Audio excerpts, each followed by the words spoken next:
اور جب انہوں نے مدین کی طرف رخ کیا تو کہنے لگے امید ہے کہ میرا پروردگار مجھے سیدھا رستہ بتائے۔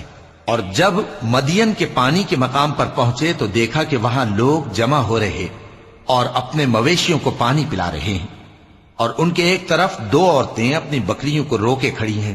موسیٰ نے ان سے کہا تمہارا کیا کام ہے؟ وہ بولی کہ جب تک چرواہے اپنے جانوروں کو لے نہ جائیں ہم پانی نہیں پلا سکتے، اور ہمارے والد بڑی عمر کے بوڑھے ہیں۔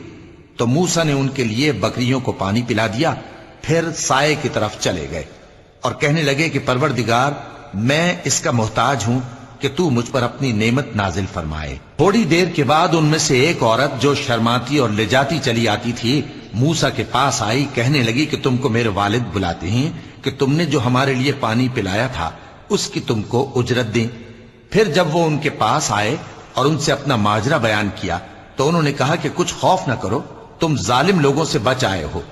ایک لڑکی بولی کہ ابا ان کو نوکر رکھ لیجئے، کیونکہ بہترین نوکر جو آپ رکھیں وہ ہے جو توانا ہو، امانت دار ہو۔